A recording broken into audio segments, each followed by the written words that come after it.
नमस्कार दोस्तों, मेरा नाम रोहित उपाध्याय है। देर रात व्हाट्सएप से फर्जी जानकारी ले रहे लोग कह देते हैं कि हमें गलत इतिहास पढ़ाया गया है। दरअसल ऐसे लोग मुस्लिमों के ऊपर अभी हो रहे अत्याचार को सही ठहराने की वजह खोज रहे होते हैं कि हिंदुओं के साथ इतिहास में अत्याचार हुआ था, इसलिए अब हम मुस्लिमों पर अत्याचार कर रहे हैं। लेकिन इतिहास तो हमारा साथ रहने का रहा है। मुगलों ने हम पर राज किया, इसमें कोई दो राय नहीं हो सकती है। सीबीएसई की किताब से चैप्टर हटाए जा सकते हैं, लेकिन लाल किला और ताजमहल थोड़ी हटाया जा सकता है। और इसमें भी कोई दो राय नहीं है कि मुगलों के शासनकाल में मंदिरों को तोड़ा गया, उनके ऊपर मस्जिदें बनवाई गईं। मगर यह भी उतना ही सच है कि मुगलों ने मंदिर बनवाए भी। ये दोनों बातें सच हैं, एक साथ सच हैं। पिछले वीडियो में हमने इस पे बात भी की थी। लेकिन मेरी समझ में ये नहीं आता कि जो 300-400 साल पहले हुआ उसके नाम पर आज नफरत क्यों। भाई, मंदिर औरंगजेब ने तोड़ी तो उसे पीटो। जहां मिले बजरंग दल वाले औरंगजेब बाबर को पकड़ कर पीट दें, कोई कुछ नहीं बोलेगा।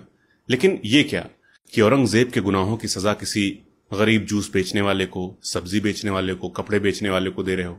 ये कैसा लॉजिक है? अब गोडसे ने गांधी जी को गोली मारी तो उसी को फांसी दी गई ना, सभी आरएसएस वालों को तो नहीं लटका दिया गया। कॉमन सेंस की बात है। खैर, आगे बढ़ते हैं। इस वीडियो में एक और झूठ के बारे में बात करते हैं जो इस्लाम के बारे में फैलाया जाता रहा है कि मुस्लिम आक्रांता तलवार की नोक पर भारत में धर्म परिवर्तन कराने आए थे। इससे पहले कि आप कमेंट बॉक्स में लिखें कि ये झूठ फैला रहा है, आप लोगों को बता दूं कि दोस्त, मैं पत्रकार हूं, आईटी सेल का कार्यकर्ता नहीं कि जो मन में आया बोल दिया। बहुत मेहनत लगती है ऐसी जानकारियां आप लोगों तक लाने में, इसलिए मैं जो भी जानकारियां आप लोगों को बता रहा हूं उसे चाहें तो साथ साथ गूगल करते चलें, और जहां से भी जानकारियां मैं जुटाता हूं उस वेबसाइट का, किताब का या किसी विशेषज्ञ के कोट को भी स्क्रीन पर डालता रहता हूं, उस पर भी नजर रखें। फिर भी कोई कंफ्यूजन हो तो कमेंट बॉक्स खुला है, नया सीखने को तैयार हूं।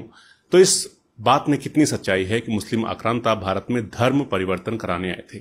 यहां सबसे पहले समझने वाली बात यह है कि हमारे देश में सिर्फ मुस्लिम ही नहीं आए थे। Chinese, Greek, European, Roman, Persian, Egyptian, Arabian, बहुत सारे लोग आए थे। कुछ लूटने के इरादे से आए, कुछ व्यापार करने के इरादे से आए थे। तो इस्लाम धर्म के लोग भी आए, व्यापार किया, लूटपाट भी की, कुछ चले गए, कुछ बस गए। लेकिन भारत में इस्लाम आया कब? तो हमें पता चलता है कि 7वीं शताब्दी में। कैसे आया? तो पता चलता है कि अरब के व्यापारी केरल से मसालों का कारोबार करते थे और सोशल इंटरैक्शन के जरिए इस्लाम के बारे में लोगों को पता चला, इस्लाम भारत में आया। इसका प्रमाण क्या है?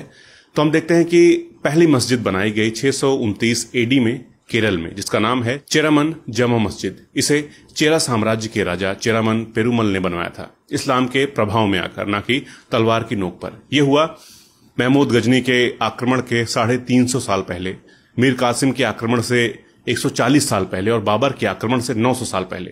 तो इस्लाम भारत में पहले आया, आक्रांता बाद में। अब यहां एक और समझने वाली बात है कि अक्सर लोग कहते हैं कि मुस्लिम आक्रांताओं ने लूटा, लेकिन सच तो यह भी है कि अंग्रेजों ने भी हमें लूटा, पुर्तगालों ने भी लूटा, फ्रेंच ने भी लूटा। पुर्तगाली आलू साथ ले आए और साथ में क्रिश्चियनिटी भी। यह भी केरल के मालाबार रीजन से ही आए, क्योंकि वही समुद्री रास्ता था, वहीं से व्यापार होता था। अब सवाल ये उठता है कि इस्लाम भारत में आ तो गया, मगर फैला कैसे? जिसके बारे में कहा जाता है कि तलवार की नोक पर धर्म परिवर्तन कराया जाता था, वगैरह वगैरह। हालांकि इतिहास में कुछ जगहों पर ऐसे वाकये हैं जब विजेता राजा दूसरे राजा से कहता है कि धर्म परिवर्तन कर लो, नहीं तो तुम्हें जान से मार देंगे। मगर ऐसा हारे हुए राजा को नीचा दिखाने के लिए किया जाता था, ना कि धर्म परिवर्तन के लिए।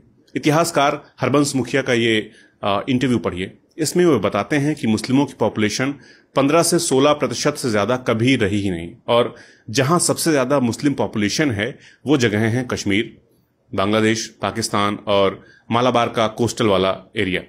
जबकि मुस्लिम शासक का गढ़ तो दिल्ली, पूर्वी पंजाब, यूपी और बिहार था।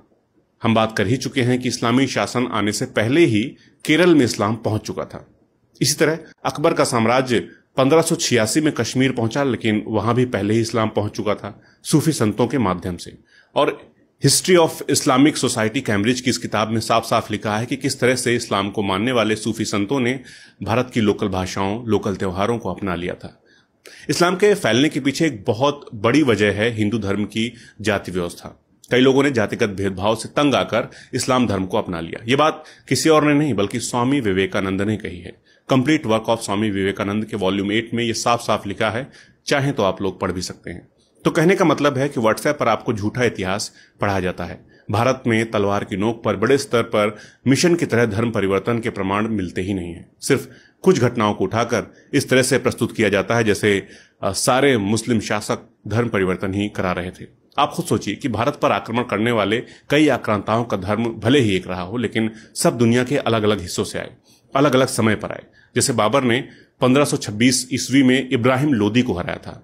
दोनों तो मुस्लिम थे, तो दोनों अगर इस्लाम फैलाने के लिए भारत में लड़ रहे होते तो दोनों मिलकर रहते, मारकाट क्यों करते, इस्लाम फैलाते। वजह साफ है कि सभी को साम्राज्य चाहिए था, पावर चाहिए थी, खजाना चाहिए था। कन्वर्जन कराने कोई नहीं आया था। यहाँ पे आपको यह गलत इतिहास राजनीति के लिए पढ़ाया जा रहा है, एक दूसरे को बांटने के लिए बताया जा रहा है, और लोगों को बांटना धर्म नहीं अधर्म है। नमस्कार।